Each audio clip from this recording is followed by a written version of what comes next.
Les camps d'entraînement qui prennent leur envol dans le baseball majeur, ça sent le gazon, pas pour ceux qui nous écoutent au Québec, évidemment. Là, ça sent la neige et la butte de neige. Mais projetez-vous en Floride, puis ça a l'air qu'ailleurs, là, il n'y a pas des montagnes de neige dans la rue. Ça a l'air qu'ailleurs, c'est propice pour le baseball.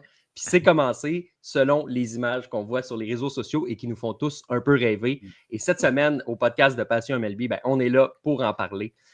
Sébastien Berroir qui est avec moi cette semaine encore une fois. Sébastien, comment vas-tu? Ça va bien. D'après moi, ça va mieux que la plupart des partisans des Blue Jays. Mais il me semble qu'on serait bien sur le bord d'un terrain de balle là, à regarder les camps d'entraînement en Floride avec la mer pas trop loin. Là. Ouais. Ouais, on serait bien. Ouais, mon auto serait pas pris dans la neige. Non, c'est ça. Comment va ta batterie d'ailleurs? Ouais, c'est ça. C'est ça. Écoute, Sébastien, je veux qu'on rentre directement dans le vif du sujet parce que je sais que tout le monde veut parler de ça. Puis ça tombe bien parce que ça fait partie de notre bloc sur les Blue Jays. Okay, Blue Jays, let's play ball. Les Blue Jays, il s'est-tu passé de quoi cette semaine? Attends, je vais juste attendre. On me souffle à l'oreille que ce serait passé un événement important. En fait, il ne s'est pas passé d'événement important. Oui, ça dépend de quelle langue on le voit, effectivement. Moi, là, je ne sais pas pour toi, là, mais on s'attendait, évidemment, on parle ici du contrat de Vladimir Guerrero Jr. qui n'a pas lieu, qui n'a pas signé à long terme. Il avait imposé une date limite du 18 février parce que c'était le premier entraînement de groupe au camp d'entraînement à Dunedin. L'entraînement était le matin, donc on ne s'attendait pas évidemment à ce que Vladi négocie à 7 h le matin avant d'embarquer sur le terrain. On se doutait que la date limite était la veille. Et je ne sais pas pour toi, mais le moment où j'ai compris qu'il n'y aurait pas de signature, c'est quand j'ai vu quelques minutes avant que Guerrero parle, j'ai vu un tweet qui disait Vladimir Guerrero Jr. va parler seul. Après, Ross Atkins va suivre, puis après, Mark Shapiro va suivre. Puis j'ai fait ben quand il y a une signature, tu n'annonces pas ça individuellement comme ça. Dans les faits, c'était une conclusion qui était prévisible, mais à ce moment-là, j'ai fait OK, c'est fini. Oui, surtout que Jeff Passan et Ken Rosenthal n'avaient rien sorti à ce moment-là. Donc, c'était impossible que ça se rende jusqu'au point de presse ou au moment où Vladimir allait s'adresser aux médias. Non, effectivement, on le voyait venir, malheureusement. Puis, c'est ce qui est arrivé. Et puis, moi, j'ai beaucoup, beaucoup de misère à comprendre comment on s'est rendu jusque-là. Comment on a pu laisser aller les choses durant toutes ces années. On aurait pu le signer à long terme bien avant. Là. Si on parle de 2021, après sa saison presque MVP, on aurait pu le signer pour quoi? 270 millions? Admettons qu'on sera à 300 millions à ce moment-là.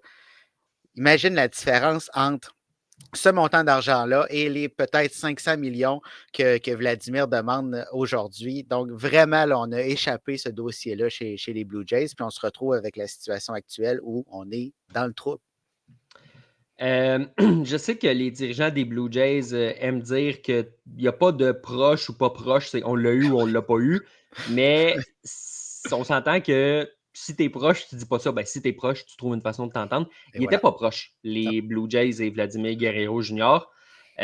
Donc, je te pose la question, ils vont-ils être proches l'hiver prochain? Quand il va y avoir 29 équipes, bon, OK, les Aces, puis les Pirates, puis les Marlins ne seront pas dans le coup, mais tu comprends ce que je veux dire? Quand il va y avoir 29 équipes qui vont pouvoir s'ajouter au Derby, puis que les prix vont monter parce qu'il va y avoir une guerre d'enchères, là, soudainement, les Blue Jays n'auront pas peur de sortir le montant qu'ils ont peur de sortir en ce moment, tu sais? Mais ça, c'est une des choses que je ne comprends pas. Est-ce que c'est Rogers qui ne voulait pas avancer l'argent? Est-ce que Rogers voulait mettre l'argent, mais notre superbe duo de Atkins et Shapiro ne voulait pas, pensait peut-être l'avoir à rabais, entre guillemets? Cette portion-là de l'histoire, je ne la comprends pas. Puis c'est impossible maintenant, comme tu l'as mentionné, avec 29 autres clubs qui vont être dans le Derby. On dit 29, mais on le sait que les Marlins ne seront pas là et les Rockies non plus, là, mais quand même. Dans les faits, à la fin, ça va être 3 autres clubs à peu près. Là, Oui, probablement, exactement. Mais quand les autres clubs, c'est Steve Cohen, puis... c'est ça. Ils vont faire monter les enchères pour les 26 autres clubs. Là. Ça, il n'y a aucun doute là-dessus. Donc, le prix va être encore plus faramineux. Là, tu ne l'as pas signé au printemps dès maintenant. puis tu penses peut-être pouvoir revenir à la charge plus tard et là, avancer de l'argent et avancer encore plus d'argent. Je ne comprends pas cette logique-là, puis je ne sais pas ce qui s'est passé. Je ne sais pas à quel niveau le lien s'est brisé, si ce sont les dirigeants, les propriétaires, mais il faut qu'il se soit passé quelque chose pour qu'on ne soit même pas proche d'en venir à une entente. Tu sais, si on s'est rapproché, puis finalement, ça avorte parce que Vladimir décide que non, il a son prix, il ne veut pas bouger de là, c'est une chose.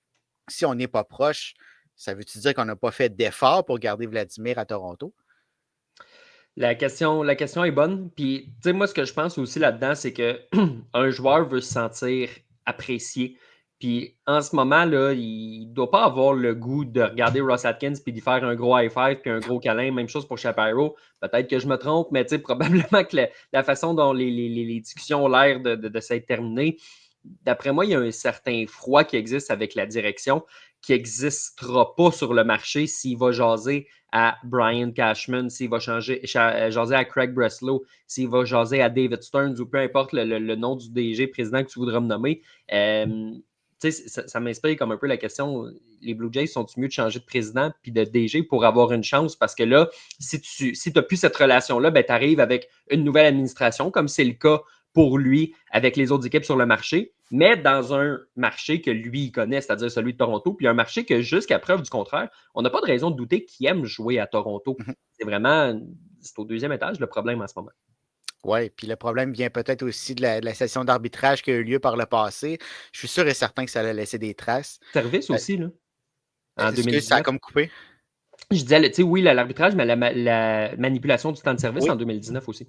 exactement, exactement. Tu sais, la situation est vraiment pas idéale. Puis dans ces circonstances-là, c'est pas vrai que Vladimir va faire un cadeau aux Blue Jays, là. Tu sais, s'il y a un historique où il se sent apprécié, il est bien, il veut rester, peut-être que là, il pourrait faire une concession, mais dans les circonstances actuelles, il n'y a aucunement question de cela. Tu parlais de nouvelle administration. Moi, le seul bémol que je peux amener, c'est si on amène une nouvelle administration et que là, Vladimir veut rester, ça veut dire que l'argent était sur la table et que c'est notre duo de Atkins et Shapiro qui n'a pas livré la marchandise. Ça, ce serait vraiment incroyable que ces deux-là ne réussissent pas avec autant d'argent. On le sait, les Jays sont capables de dépenser. On voulait dépenser pour Shohei Ohtani, on voulait dépenser pour Juan Soto. Donc, on a l'argent à mettre probablement sur Vladimir Guerrero. Mais là, si ces deux dirigeants-là n'ont pas été en mesure de au moins s'approcher d'une entente avec Vladimir, c'est inexplicable. Il y a mon père ici qui amène une question qui est intéressante. Je ne sais pas sur quoi j'ai pesé ici, excusez. Peut-être que les Jays ne le trouvent pas assez constant dans son jeu en attaque et en défense. Penses-tu que c'est pour ça que le duo de Shapiro et Atkins hésite à lui donner ce montant-là? Parce que moi, plus j'y pense, là, jusqu'à preuve du contraire, peut-être que je me trompe, mais jusqu'à preuve du contraire, l'argent a toujours été sur la table, puis la direction a toujours pris des mauvaises décisions dans les dernières années. Fait que ça ne m'étonnerait pas que le problème vienne de l'administration en tant que telle, puis peut-être que justement, on se dit, comme mon père le mentionne, qu'il manque de constance parce que 2022-2023, ce n'était pas des grosses saisons. Quel est le vrai Vladimir? C'est peut-être ça aussi là, le point de litige. Bien, peut-être, mais si tu laisses aller Vladimir, qui va avoir plus de constance que lui? On s'entend. Qui va s'amener à Toronto? Il y en a certains qui avancent la théorie que les Blue Jays seraient en meilleure posture sans Vladimir, sans l'argent qu'on lui accorde. Moi, je ne suis pas de cet avis-là parce que comment on va le remplacer, Vladimir? Comment on va le remplacer du côté marketing? Puis comment on va le remplacer sur le terrain? C'est bien beau laisser aller Vladimir puis laisser aller ce contrat-là, cet éventuel contrat-là. Mais qui veut venir à Toronto? On l'a vu cet hiver, il n'y a personne qui veut venir.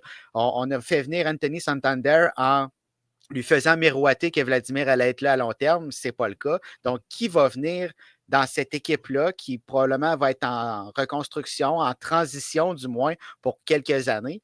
Je ne comprends pas cette stratégie-là.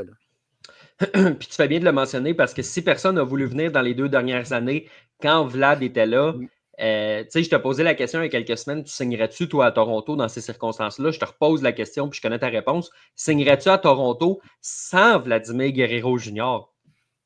Non, jamais. Non? Puis sans Vladimir, puis ça va être sans Bo Bichette aussi. Bo Bichette a Exact, c'est bien vrai. beau avoir eu une mauvaise saison l'an dernier, ça reste quand même un excellent joueur de baseball qui, quand il est à son plein potentiel, est capable d'être un des meilleurs frappeurs du baseball majeur, à tout le moins pour la moyenne. Là, tu enlèves presque le cœur de la formation en perdant ces deux joueurs-là. On va devenir les Rockies du Colorado. Là. Il y a presque personne. Est-ce qu'on va être capable d'aller chercher un Chris Bryan qu'on va surpayer? Ça risque de se terminer de la même façon à Toronto. Oui, c'est pas impossible. Euh, Jean-Michel ici qui nous dit y a-t-il un peu de politique de terre brûlée là-dedans de l'ancienne direction et qu'on veut nos joueurs au lieu de ceux de la direction Antopoulos? Je pense que la réflexion est intéressante à un certain point pour certains espoirs. Mettons, tu as un espoir qui pousse, puis si c'est toi qui leur pêches en première ronde, ben, tu vas peut-être pousser un petit peu plus que si c'est l'ancienne administration. Mais Sébastien, dans le cas d'un joueur comme Vladimir Guerrero Jr., je ne pense pas que tu t'en fais avec c'est moi qui l'ai signé ou c'est Antopoulos qui l'a signé. Dans un cas comme lui, qui est d'ailleurs le seul joueur qui reste de l'ère Antopoulos, je pense, dans toute l'organisation, si je ne me trompe pas. Mais dans le cas d'un joueur comme Guerrero, tu t'en fous, il vient d'où, tu veux le garder. Hey, c'est pas un joueur de banc, là, Vladimir. Là. On a bien beau parler de sa constance, de son jeu défensif. Oui, c'est pas parfait, mais ça reste Vladimir Guerrero Jr. Puis Ouais. je reviens au point où, du point de vue marketing, qui va attirer des gens dans le Rogers Center si tu perds, Vladimir? Si l'administration présente veut jouer au plus fort avec Alex Antopoulos ou avec l'ancienne direction juste pour prouver son point, Ben non. on est vraiment dans le trouble à Toronto là, parce que les prochaines années, ça va être triste et très, très triste. Ben, si on agit comme ça, l'ancienne administration, ça va devenir Shapiro et Atkins Oui, parce que exactement. Oui. c'est pas une façon de gérer une équipe. Il y a Victor justement là, qui nous parle de Alexandropoulos encore. Il a changé la game à Toronto et Rogers aurait dû lui donner carte blanche. Et j'avais un autre commentaire sur Antopoulos un petit peu plus haut qui est ici. Lorsqu'on voit la méthode à faire avec Guerrero, on ne comprend pas encore pourquoi Alex Antopoulos est parti de Toronto. Regardez le contrat d'Acuna avec Atlanta. Puis c'est un bon point, Matt. Puis tu mentionnes Acuna, puis on pourrait mentionner Albies, puis tous ces joueurs-là qui ont signé un contrat avant d'atteindre l'autonomie, qui ont acheté la vision d'équipe d'un gars comme Alex Antopoulos. Puis Sébastien, je ne sais pas jusqu'à quel point tu le remarques, là, mais je ne pense pas qu'il passe une semaine sur le podcast sans qu'on se fasse parler d'Alex Antopoulos Oui. et ses jours à Toronto. Clairement, les Blue Jays en avaient un bon. Ils avaient ramené cette ferveur-là. Ils avaient compris comment construire une équipe. L'équipe de 2015 était vraiment, vraiment, vraiment excitante. 2016 aussi, mais 2015, il y avait une petite saveur quand même qui était intéressante. C'est sûr que les Blue Jays l'ont échappé là-dessus. Oui, c'est sûr et certain. Puis c'est aussi sûr et certain que Vladimir serait sous contrat à long terme si Alex Antopoulos avait continué à être DG des Jays. Ça ferait longtemps que ce dossier-là aurait été réglé. Puis Alex Antopoulos, c'est un fit parfait avec les propriétaires actuels des Blue Jays. Là. Il pourrait démontrer tout son talent de directeur général en ce moment. En étant à la tête des Blue Jays. Les Jays, on avait une formation en pleine progression il y a 2 ans. On participait aux séries éliminatoires. Oui, je comprends qu'on se faisait sortir par balayage, que ça ne s'est pas nécessairement bien passé en série, mais quand même, on se rendait, on avait des jeunes qui poussaient, on avait une belle formation, un beau noyau. On a laissé partir à peu près tous ces joueurs-là, à l'exception justement de Bo Bichette et Vladimir Guerrero. Et là, on se retrouve avec presque plus rien. C'est pas vrai qu'Alex Antopoulos aurait laissé aller les choses de cette façon-là. La question que je veux te poser par rapport à ça, par rapport au fait, comme tu l'as dit depuis 2 ans, on dirait que ça part vraiment dans une autre direction. Est-ce que l'administration Atkins-Shapiro met trop d'emphase sur la défensive? Je sais que ça prend une bonne défensive, là, mais de mettre tous ces emphases-là, de cette emphase-là, de dire on va enlever Teoscar puis on va enlever Gouriel pour essayer justement là, de casser un peu Guerrero aussi, de casser les 3 amigos, mais aussi de prendre soin de notre défensive. Puis là, ben, tu as besoin d'attaque, puis tu mets 100 millions de dollars sur Andrés Jiménez. Puis, est-ce que pour toi, il y a trop d'emphase qui est mis à la mauvaise place chez les Blue Jays? Je t'aurais dit oui jusqu'à la signature d'Anthony Santander parce que c'est pas une merveille en défensive. Non. Ça, on va s'entendre, mais c'est sûr que peut-être qu'il y a un petit peu trop dans. Je dis pas qu'on met tous nos œufs dans le même panier, mais peut-être qu'on est un petit peu trop axé sur cette. C'est ton expression que je vais dire, la sacro-sainte défensive. À un moment ou à un autre, on doit produire de l'attaque.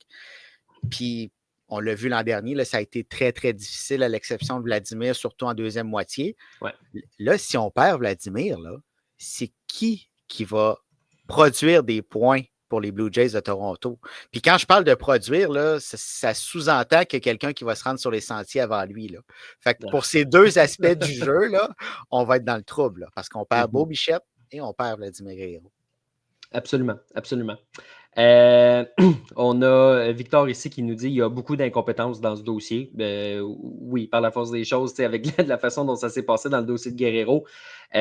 Parce que là, au lieu de parler de son futur à long terme, puis du fait qu'il peut devenir un grand, il est déjà un grand de l'organisation jusqu'à un certain point, mais qu'il peut vraiment devenir une légende ou même le grand visage des Blue Jays à la fin de sa carrière, là, on parle potentiellement plus de l'échanger.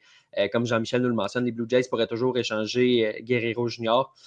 Si on n'est pas dans le coup à la date limite, tu n'as pas le choix. Là. Tu ne peux pas répéter l'erreur des Angels qui n'ont pas échangé Shohei Ohtani et qui n'ont pas renfloué les coffres. Si le club est en position de faire les séries et de gagner, tu ne peux pas vraiment l'échanger puis il faut que tu acceptes de le perdre. Mais si le plan ne fonctionne pas et que l'équipe ne va pas bien, tu n'as pas le choix de le magasiner. Aucun choix.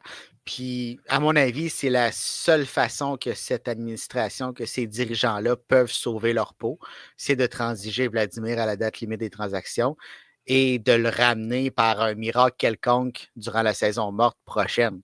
Je ne vois pas comment ces deux dirigeants-là peuvent se rendre jusque-là, mais s'il y a un chemin qui fait que l'an prochain, Ross Atkins et Mark Shapiro sont encore les dirigeants des Blue Jays de Toronto, c'est la seule avenue possible.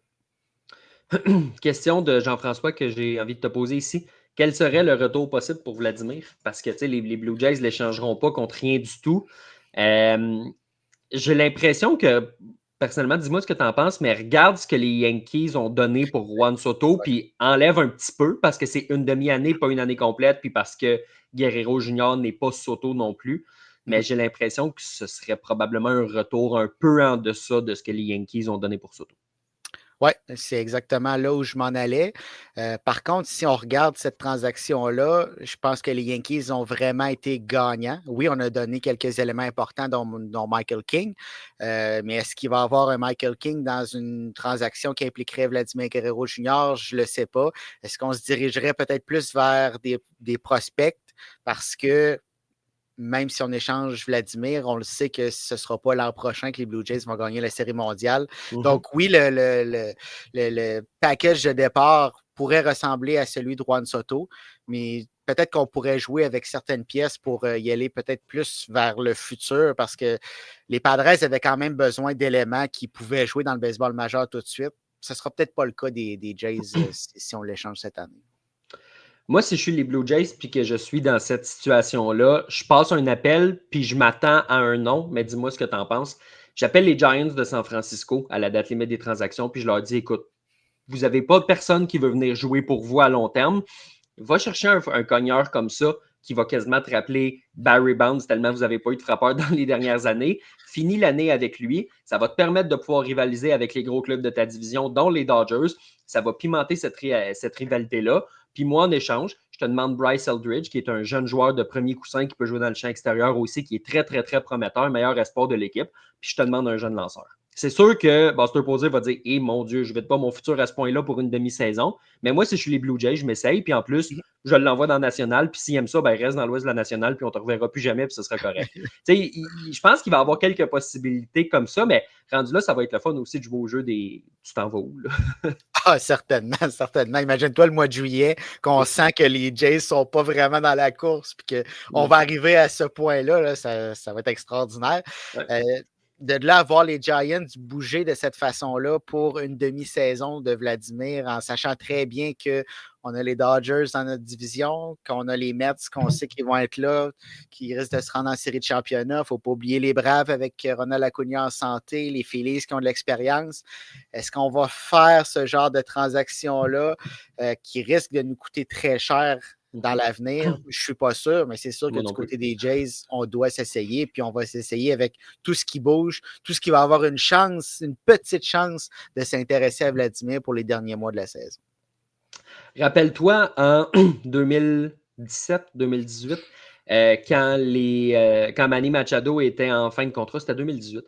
Puis, il avait été transféré à l'Arrêt-Court parce qu'il voulait devenir un joueur d'Arrêt-Court à ce moment-là. Les Orioles l'avaient fait. Puis, en début de saison, qu'est-ce qui se passe? Corey Seager, on apprend la saison terminée. Puis, on se dit, écoute, Manny Machado va être échangé aux Dodgers pour terminer la saison. Puis, c'est ça qui est arrivé. J'ai l'impression qu'il va y avoir de ça aussi. Encore les Dodgers. Écoute, si Freddie Freeman se blesse, mais scénario totalement hypothétique, mais Bryce Harper se pète un genou ou quelque chose comme ça. Ben là, forcément, il y a peut-être des équipes comme ça qui vont s'ajouter au mix. Puis tu te dis, écoute, là, peut-être que là, les Phillies peuvent donner dans le coup ou quoi que ce soit. Les blessures vont jouer un rôle au même titre qu'il y a des agents libres qui attendent des blessures au camp d'entraînement. Ben là, peut-être qu'en cours de saison, on va attendre des blessures à des joueurs de premier but ou des frappeurs de choix pour évaluer le marché. Excellent point. Puis tu me fais penser aux Yankees. Imagine que Paul Goldschmidt se blesse ou ne performe pas à la hauteur. Vladimir a bien beau avoir dit par le passé qu'il jouerait avec les Yankees, mais qu'il jouerait pas avec les Yankees, mais dans cette situation-là, il n'y aurait pas son mot à dire. Non. Puis si les Yankees offrent plus que les autres formations, il pourrait se retrouver à New York. Donc, on va avoir l'embarras du choix du côté des Jays. Encore une fois, il ne va pas falloir se tromper. Si on échange Vladimir Guerrero Jr. à Toronto, on n'a aucune marge de manœuvre. Surtout dans ton scénario où tu l'échanges dans la division. Exactement. C'est sûr que si tu l'échanges à la division pour le reste de la saison alors que tu n'es plus dans la course, c'est une chose. Tu le sais qu'il devient joueur autonome au terme de la campagne, mais quand même, comme tu dis, tu ne peux pas te tromper. Ouais, mais si tu l'échanges à New York, il y a des chances qu'il aime ça. Peut-être. Il n'a vraiment pas l'air d'aimer ça. Mais... non, mais tu sais, mettons que tu l'échanges aux Rays, ça n'arrivera pas. Là. Mais tu sais, tu dis, écoute, de toute façon, ils n'auront pas le cash pour le garder, c'est une chose. Mais si tu l'échanges aux Yankees ou aux Red Sox, parce que les Red Sox, c'est un club aussi qui revient assez souvent. Puis d'ailleurs, il y a une question là, qui est en attente là, depuis le début, puis que j'attendais justement qu'on parle des scénarios d'échange pour te la soumettre. C'est Matt qui dit une transaction Rafael Devers et des espoirs contre Guerrero, est-ce que c'est possible? Évidemment, on va revenir un petit peu plus tard, après le bloc sur les Blue Jays, sur ce qui se passe avec Rafael Devers présentement, qui n'a pas dit non à une transaction publiquement devant les médias. C'était vraiment spécial. Mais est-ce que j'imagine que dans ce scénario-là, Guerrero Junior vient avec un contrat à long terme, on s'entend. Là, ce ne serait pas un joueur de location contre un joueur de franchise. Mais est-ce que tu le vois, ce scénario-là? Parce que moi, j'ai de la misère à m'imaginer une si grosse transaction dans la division, même si c'est pas complètement illogique. Là, chose certaine, ce serait spectaculaire. Moi, je me demande qu'est-ce que David Ortiz penserait de ça, parce qu'il aime les deux. Oui, exactement. Oui, il serait un petit peu entre l'arbre et l'écorce, mais c'est son problème. Moi, ça ne me dérange pas, c'est ça. Mais disons que les chances sont très, très faibles que ça se produise. Puis comme tu l'as dit, il faut que ça vienne avec un contrat. Parce que les Red Sox, à moins d'un miracle, ils ne seront pas nécessairement dans la course pour le championnat cette année. C'est une autre chose dans les années futures, donc on se doit de garder Devers à long terme. Par contre, si ça vient avec un contrat, ça, c'est un autre dossier, mais je vois mal cette situation-là où Vladimir serait assuré de signer à Boston alors qu'il veut clairement tester l'autonomie. Donc, ce scénario-là serait peut-être idéal pour les deux équipes, mais de là à se réaliser, là, c'est une autre paire de manches. Sais-tu qu'est-ce qui serait bien là-dedans? Non. C'est que le troisième but, il est ouvert à Toronto. C'est pas Ernie Clement qui va l'arrêter. Ajoute Tristan Casas là-dedans, puis on commence à parler. Oui, mais il ne faut pas que les jeunes montent trop vite, par contre. Non, ça. C'est interdit. C'est ça. On a une question ici de Patrick qui nous demande peut-être que Vlad pourrait devenir un de ces joueurs que le contrat vieillit mal aussi. C'est sûr que s'il signe un contrat de 12-13 ans, ce qui va arriver, écoute, ce contrat-là ne sera pas signé pour que la 13e année, il soit un MVP. Là, ça, on s'entend là-dessus. Ceci étant dit, je regardais un tweet de Ben Nicholson-Smith qui est sorti dans les dernières heures puis qui nous rappelait que il y a beaucoup de bons joueurs de premier but. J'ai plus les noms en tête, mais tu sais, c'est les Miguel Cabrera, puis les Joey Votto, puis les gars de ce monde que à 32, 33 ans, ils connaissaient encore des saisons où ils étaient capables d'aller chercher, si je ne me trompe pas, un 4-5 de War ou quelque chose comme ça, ou tu sais, des bonnes saisons. Vladimir Guerrero Jr., au moment où on se parle, il a 25 ans. Il va avoir 26 ans dans les prochaines semaines.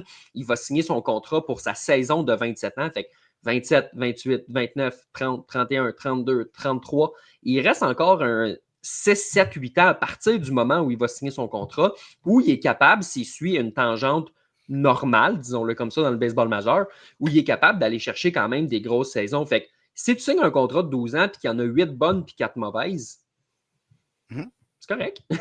Exactement. Puis, quel contrat ne vieillit pas mal en ce moment? Puis là, je parle de contrats à long terme. Les contrats à court terme ont réussi à s'en sortir. Ouais. Mais les contrats à long terme, le contrat de Juan Soto, il va mal vieillir lui aussi. C'est rendu ça la norme. Donc, on doit payer pour les premières années du contrat. Puis par la suite, oui, ça fait mal, mais au moins, on a eu des bonnes saisons au début de ce pack-là. Puis, est-ce que les Blue Jays peuvent se passer des peut-être 7 premières années du contrat de Vladimir?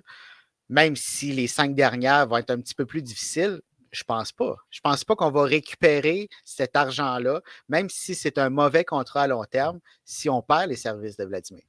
Non, on s'entend là-dessus. Il y a Luc ici qui nous mentionne suivre les Jays en 2025 a clairement perdu de son intérêt maintenant que Vlad n'a pas d'avenir avec le club. C'était le risque de ne pas signer un gars comme Junior dans les derniers jours. Puis ben, clairement, ça peut se répercuter. Si les Blue Jays ont une bonne saison, peut-être pas. Mais c'est si les sûr qu'en Blue une bonne Jays ont de la saison, difficulté. ils nous ont dit qu'ils sont aspirants. Ah, c'est vrai.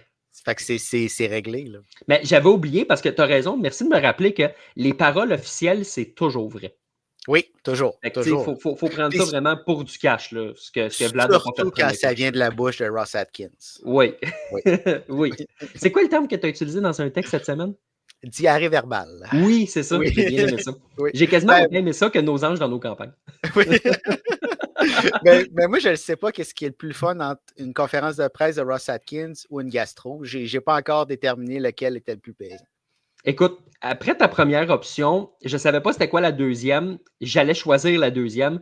Là, la gastro, je vais t'avouer que ça ne me tente pas. Je vais choisir la première, mais à contre-cœur. OK, c'est bon.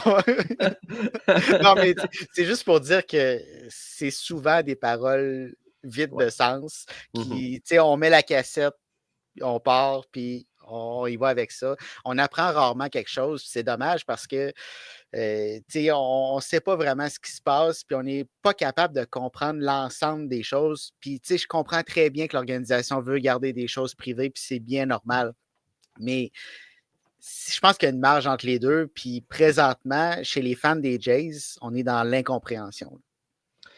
Puis on va s'entendre que de la part de la direction en ce moment, on a essayé de contrôler le narratif le mardi matin là, avec les déclarations du président du DG. Là. Très clairement, on essayait de ramener le monde de notre bord pour sous-entendre que hey, Vlad, il demandait vraiment trop, mais on est là en 2025, yes sir. Mais c'est pas gagnant, ça. C'est les gens, on ne peut pas prendre les gens pour des valises. Là. C'est ça, ça fait l'effet inverse. Puis c'est ça qu'on est en train de faire. Les partisans parlent de boycott, puis on ne veut plus aller au Rogers Center. Je comprends que c'est peut-être exagéré, mais quand même, il y a quelque chose qui se passe chez cette base de partisans-là, puis on le comprend très bien, là, mais c'est pas à l'avantage de l'organisation des Jays. Là. Non, on s'entend là-dessus. Martin qui nous demande un directeur et un président, ça se transige. Sûrement, mais contre qui? Mais ça m'a fait rire quand même, mais ça se congédie. Oui, exactement. Puis, tu sais, je pense que c'est important de le rappeler à ce point-ci. Tu sais, des fois, tu ne veux pas nécessairement congédier un président ou un DG pour une question de contrat ou pour une question d'option de sortie à Los Angeles. Là, Andrew Friedman, là, on s'entend, là, il ne perdra pas sa job demain matin parce que ça veut dire qu'Otani peut devenir agent libre. Là. Fait qu'oublie ça. Alex Antopoulos est signé jusqu'à peu près en 2032. Là. J'exagère à peine. Je pense que c'est, sans joke, je pense que c'est 2031. Tu sais, il ne sera pas congédié demain matin. Ross Atkins, le DG, il reste 2 ans de contrat, puis le président, c'est rare, il en reste moins, mais 1 an de contrat seulement. John Schneider, 1 an de contrat seulement aussi. Fait que, tu sais, tu as la latitude si tu décides de passer à d'autres choses. Tu ne paieras pas un DG dans le bar pendant 4-5 ans non plus. Fait que, c'est sûr que ça doit faire partie là, de la discussion.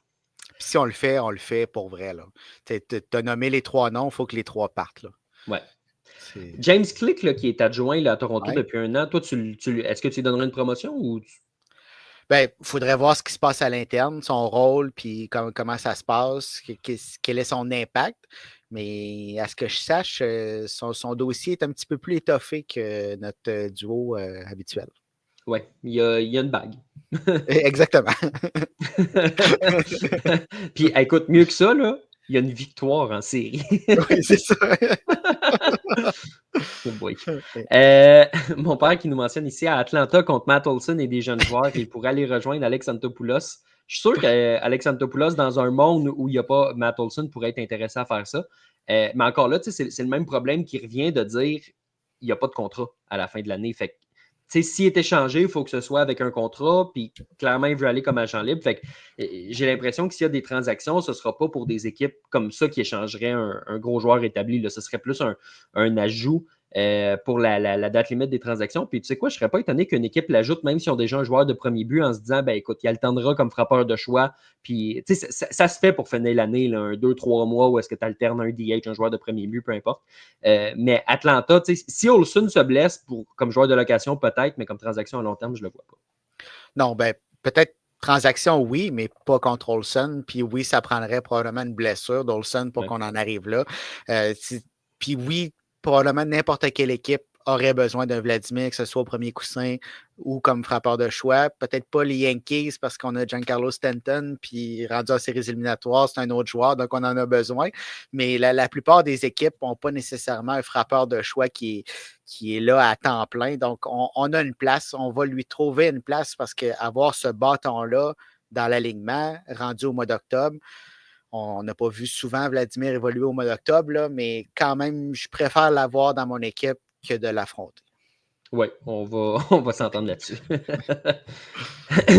On a un commentaire ici de Giuliano qui nous dit Vlad est déjà une vedette, mais dans n'importe quelle autre équipe, il va être vénéré tel une légende. Il doit demander beaucoup trop d'argent pour la première demi-saison qu'il nous a donnée l'été dernier.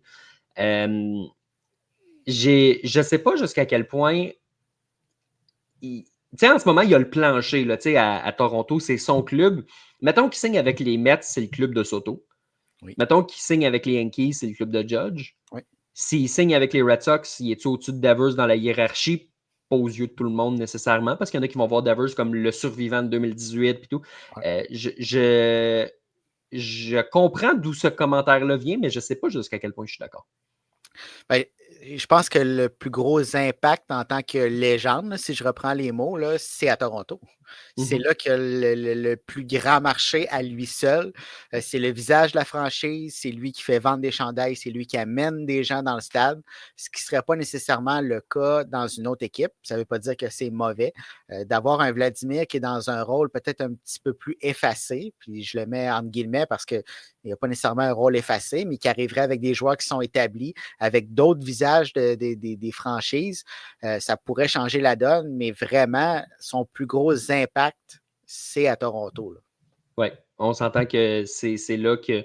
S'il reste à Toronto à long terme, il devient la légende de la franchise. Oui. Là, cette légende-là qui gravite au-dessus de tout le monde et qui est plus important que n'importe qui d'autre. Question ici de Matt. J'ai une question sérieuse de combien de IQ baseball a Shapiro dans la vraie vie que le Shapiro dans le film de Moneyball avec Brad Pitt? C'est vrai qu'il apparaît durant la période des transactions quand la secrétaire de Brad Pitt, elle lui dit Shapiro sur la 1, la 1 ou la 2, je ne sais plus, mais je sais qu'il est sur une des deux lignes.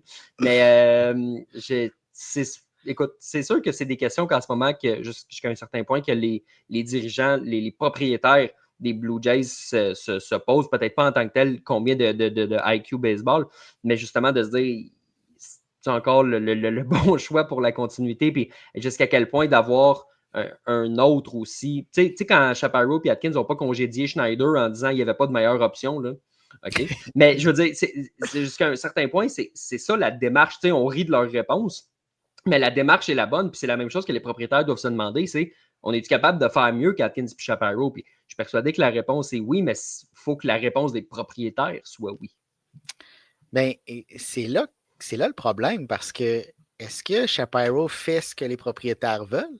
Parce que je ne peux pas croire qu'on ne s'est pas rendu compte que ça n'allait pas nécessairement dans les 2 dernières saisons mortes puis dans les 2 dernières saisons. Là.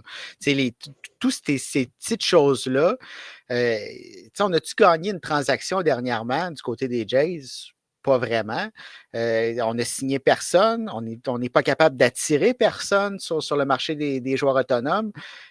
Donc, est-ce que c'est vraiment la volonté des propriétaires, tout ce qui se passe? Puis là, on garde, bon, je vais dire des marionnettes qui font ce qu'on leur dit de faire, ou bien on s'en rend pas compte, puis on pense que c'est le meilleur duo qu'on a sous la main pour nous amener au prochain niveau. Il y a quelque chose entre les deux qu'on doit régler. Là. C'est soit du côté des propriétaires ou du côté des dirigeants, mais il va falloir prendre la bonne décision à un moment. Là. Ça va être la question, une des questions qui va être sur vraiment toutes les lèvres pendant à peu près toute l'année. Mais je ne peux pas croire qu'à moins d'une saison extraordinaire, qu'ils vont finir la saison. Ouais. Il va falloir amorcer cette supposée reconstruction au cœur de la saison. Puis je pense pas que c'est cette administration-là qui doit le faire. Là. Mais ça, la question est bonne aussi, c'est s'il est échangé au mois de juillet, c'est qui l'échange? Exact. On ne veut pas se retrouver avec une autre transaction Gabriel Moreno. Là. Ça ferait mal. Là. Non. Patrick qui nous rappelle qu'il y a un peu plus qu'un an, tout le monde échangeait Guerrero, puis les visages de la franchise pour le futur, c'était Bichette. C'est vrai qu'après ces séries où est-ce qu'il regardait les avions passer à Guerrero, là, c'est pas tout le monde qui était des clients satisfaits de ce qui se passait là-bas. On a une question ici que je trouve quand même drôle de Jean-Michel qui nous dit Pete Walker, y a-tu un contrat? Je te la pose. Ben, c'est un autre nom que si on décide de faire un ménage qui doit partir. On doit repartir à zéro. Puis ça va faire partie du ménage parce que, encore là, qu'est-ce que Pete Walker a amené à cette équipe-là? Je comprends qu'avec certains lanceurs, ça a bien été. Avec d'autres, il n'a pas été capable de les développer à la hauteur de leur potentiel. Donc, ça n'a pas été parfait. Encore une fois, je sais qu'il n'y a aucun entraîneur, aucun dirigeant qui sont parfaits. Il va y avoir des erreurs, mais le bilan global de toutes ces années-là fait qu'on doit se départir de ces hommes de baseball-là. On a des questions ici. Tu as Giuliano qui nous dit il va aller dans une équipe où ça va être lui la vedette. Et Luc qui répond je pense pas qu'il cherche à être la vedette. Il veut de l'argent et une bague. Je pense que je suis un peu de l'avis à Luc là-dessus. Je sais peut-être qu'il voudrait être la vedette de son club, mais je pense pas qu'il éviterait, mettons, les Mets de New York parce que Juan Soto est là ou quoi que ce soit. Je pense que la décision va être basée sur l'argent, puis probablement sur une bague aussi, mais en même temps, quand tu signes sur 12 ans, ça peut changer tellement vite. Je pense que s'il est payé, il est prêt à être le numéro 2 d'une équipe, mettons, derrière Juan Soto ou derrière Aaron Judge ou derrière qui tu voudras. Je suis entièrement d'accord. Je pense que c'est vraiment l'argent et l'équipe qui va lui permettre de remporter un championnat. Ça me fait penser un petit peu à Juan Soto. C'est ce genre de négociation-là. C'est exactement ce qu'il disait. Il voulait avoir sa vraie valeur, puis il voulait avoir la meilleure formation. On peut ne pas être d'accord qu'il ait choisi les Mets, qui disent que c'est les Mets qui ont la meilleure équipe pour lui amener un championnat, mais il a pris cette décision-là en fonction de ces critères-là. Donc, je pense qu'on va aller dans le même sens pour Vladimir. Il y a une destination ici qui a été soulevée qui m'intrigue. Je ne sais pas pourquoi, mais je vois Washington comme prétendant à Vlad. Mettons qu'on regarde ça froidement. Là, Washington a perdu plusieurs vedettes, toutes aux mains de la division. D'ailleurs, on dirait que tous ces gars-là se sont ramassés à Philadelphie ou à New York. Washington a quand même mis 440 sur la table pour Juan Soto. Fait que c'est un club que, je veux dire, c'est pas les Mets, c'est pas les Dodgers, c'est pas les Yankees, c'est pas les Blue Jays, mais c'est un club quand même qui a de l'argent. Puis Vlad, il ne coûtera pas 765, il ne coûtera pas 700 comme Soto et Ohtani ont coûté. Puis éventuellement, s'il avait été agent libre cette année, je t'aurais dit peut-être trop tôt dans le processus de reconstruction. Donne une bonne saison, ajoute un Vlad à ça. Je te dis pas qu'ils sont les favoris, mais je déteste pas l'idée. Moi non plus. Puis moi, au début de la saison morte, je voyais Pete Alonso arriver à Washington. Fait que, tu sais, on se projette 1 an plus tard avec un joueur plus jeune qui va être là plus longtemps, qui va être un fit parfait avec les jeunes qu'on a déjà dans cette organisation-là. On a un besoin à cette position-là. On a l'argent pour le faire. On arrive au point où là, il faut passer au prochain niveau, il faut progresser. Donc, c'est vraiment pas une mauvaise suggestion. Puis, si on décide d'y aller all-in dans le derby, on peut rivaliser avec les autres équipes parce que ne faut pas oublier que oui, les Mets vont être là, les Yankees, les Red Sox, mais on a d'autres bouches à nourrir là, dans ces équipes-là. Puis à un moment donné, il faut faire des choix aussi. Puis c'est peut-être là qu'une autre équipe peut se faufiler puis mettre presque toutes leurs billes sur Vladimir. Il y a Charles Hugo qui nous demande ici, Vlad à San Diego. Ça, je vais te répondre non parce que depuis que le Peter Seidler, le propriétaire, est décédé, le club ne dépense plus, le club cherche à couper dans le gras. Puis je pense que l'hiver prochain, on a plus de chances d'avoir une transaction qui implique Xander Bogaerts ou un gars de ce genre-là. Je ne pense pas que Machado nécessairement va être échangé. C'est peut-être le seul intouchable à peu près. Là. Peut-être que Tatis. Moi, je verrais Tatis être échangé avant une signature de Vlad Guerrero Jr. Puis je ne peux pas dire que je m'attends forcément à 100% à ce que Tatis soit échangé non plus, mais avec les problèmes des propriétaires, Sébastien, tu sais, il y a 2-3 ans, je t'aurais dit ah ouais. Mais là, je ne peux pas te dire oui. Mais il y a 2-3 ans, Juan Soto serait resté à San Diego. Fait que, ça, c'est vrai. Peut-être qu'on aurait payé Juan Soto et non pas Vladimir. Peut-être qu'on aurait eu les deux même, mais dans les circonstances actuelles, je ne vois pas ça arriver. On va plus voir des départs que des arrivées à San Diego. Dans les prochains mois, là, attendez-vous à voir Dylan Cease quitter Jake Cronenworth. On va quitter San Diego, donc je ne pense pas qu'au terme de la saison, on va inverser le processus, puis là, on va aller chercher des joueurs qui vont nous coûter très cher. Malheureusement, pour cette franchise-là, qui, encore là, on parlait de la progression des Jays tantôt, où les Padres étaient à un match d'éliminer les Dodgers, puis là, on dirait qu'on recommence la roue alors qu'on avait une très belle formation. C'est vraiment dommage. Moi, je les voyais gagner la Série mondiale s'ils passaient les Dodgers. Oui, exact. Je pense que je les avais mis gagnants de la Série mondiale avant le début des séries. Je pense que oui, oui. Ouais, j'aimais ce potentiel-là. On n'était pas loin, là, vraiment, vraiment pas loin. Là. Puis là, on dirait qu'on vient on n'est même pas proche. Là. Autant on était si près du but, là, on n'est même pas proche. Non, en effet. Patrick qui nous demande, est-ce que vous pensez que Bichette et Guerrero pourraient être échangés dans la même transaction? La question est intéressante. Je vais te répondre non, mais je ne vais pas te répondre non. Je garde la porte quand même un petit peu ouverte. Je pense que si Guerrero est échangé, Bichette est échangé, si soit les deux restent, soit les deux sont échangés, à la même équipe, ce qui serait tough, c'est que ça coûterait vraiment, vraiment cher en termes d'espoir.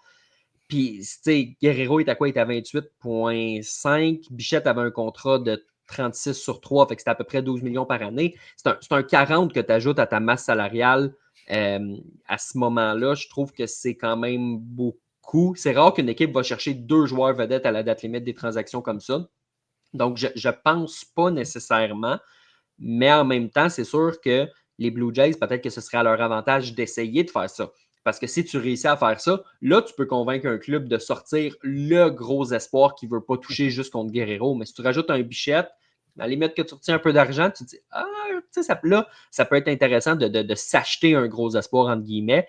Mais écoute, je vais quand même répondre non. C'est vrai qu'on va peut-être réussir à avoir un prix plus intéressant. Mais une équipe qui va chercher 2 joueurs de location de cette trempe-là, premièrement, ça te prend un besoin à ces 2 positions-là. Ça te prend, il faut que tu sois prêt à probablement dépasser le seuil de la taxe de luxe. Ça prend beaucoup d'éléments en place pour qu'on réussisse à s'entendre, en plus du prix qui va être demandé par les Jays. Donc, si j'avais à parier, ça n'arrivera pas, mais ce n'est pas impossible non plus. Suggestion de Martin ici, Baltimore pour Guerrero contre des espoirs. Tu vois, je déteste pas ça nécessairement comme idée parce que c'est un club qui a besoin d'attaque. Oui, ce serait une transaction dans la division, mais encore là, Sébastien, tantôt je te dis, tu ne veux pas l'échanger aux Yankees parce que tu ne veux pas qu'ils aiment ça puis qu'il reste. Il ne resterait pas à Baltimore. Baltimore n'aura pas l'argent pour se payer un Guerrero. Puis si tu es capable de déraciner certains de ces espoirs-là avec la superbe banque d'espoirs, je ne te dis pas que c'est probable, mais je ne te dis pas que c'est impossible. Non, pas impossible, mais encore là, ça voudrait dire qu'on a adressé notre rotation puis notre enclos de relève parce que c'est bien beau à Baltimore aller chercher Vladimir. Ça ne réglera pas nos ennuis du côté de la rotation. C'est un petit peu moins pire, surtout avec le retour de Bautista dans l'enclos, mais on a besoin de bras sur le monticule. C'est pas ce que Vladimir va amener. Oui, on va amener de l'attaque. Ça a été une lacune en séries éliminatoires. On dirait que tout le monde s'est éteint. Mais quand même, il faut réussir. On a perdu Corbin Burns. Là, déjà, on avait un des meilleurs lanceurs du baseball majeur, puis on n'a pas réussi à passer le premier tour. Donc, j'ai l'impression qu'on devrait peut-être orienter nos priorités ailleurs que sur Vladimir. Si on le fait, ben, le reste, ça ouvre la porte à une transaction pour amener un bâton comme Vladimir. Ben, on leur enverra Chris Bassett avec ça, puis merci, bonsoir. Oui, ça règle tout ça. Ouais, ben écoute, Oui, c'est la solution. avec Alec Manoah. Oui. Oui. Mais oui, écoute, c'est pas une idée que je déteste. Puis, tu sais, dans les faits, tu l'as mentionné, tu sais, en série, il manquait un peu d'attaque. Il remplacerait Santander. Parce que là, il y a un trou de la Oui. grosseur de Santander dans cette attaque-là. S'il y a quelqu'un qui est capable de le remplacer, surtout la version 2024 avec 44 coups de circuit, ben, c'est Vladimir Guerrero. Donc, écoute, il va avoir, il va avoir beaucoup, beaucoup, beaucoup de scénarios comme ça. Puis on va être là pour en parler en long et en large dans les prochains mois. Tu vois, déjà, là, ça fait 45 minutes. On a parlé de un sujet. Oui. Puis très clairement, je m'attendais à ce que ce soit comme ça. C'est bien parfait. Mais là, Sébastien, j'ai envie qu'on passe à ailleurs dans la MLB parce qu'il y a un autre sujet de qui je veux parler.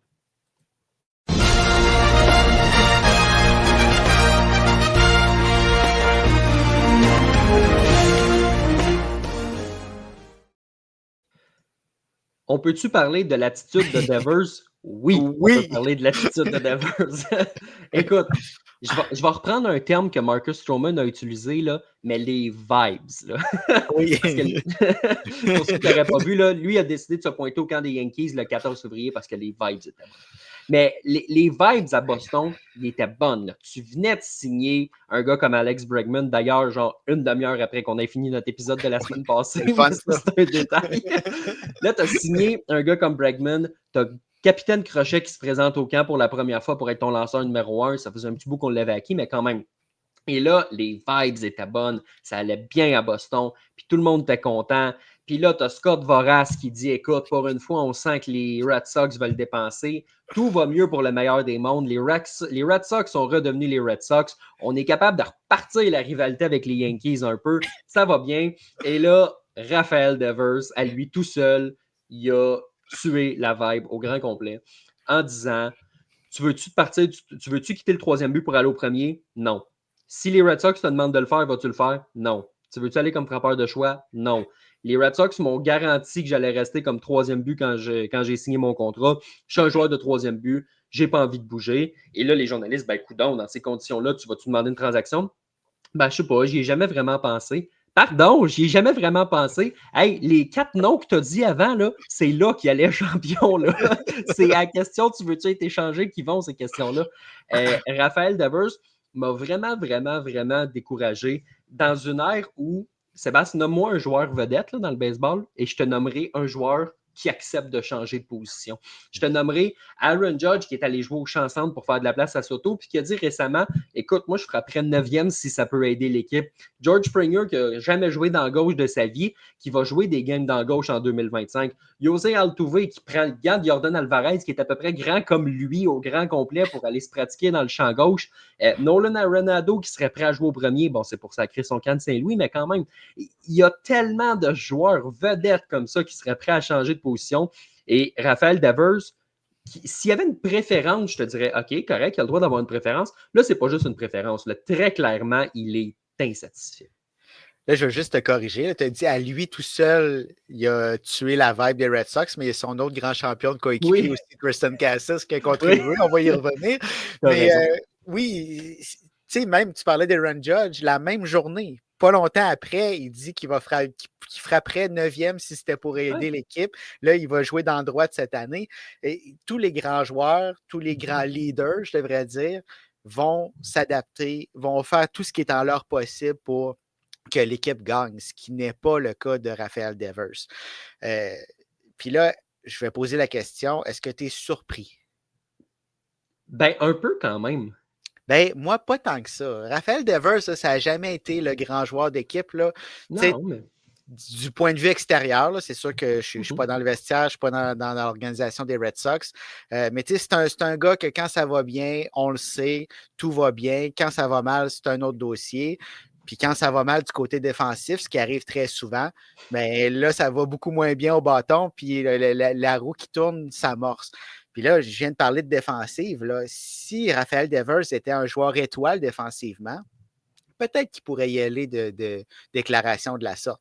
Mais on s'entend qu'il est très, même si c'est amélioré au troisième coussin, il est très loin d'être un bon joueur défensif. Là. Exactement.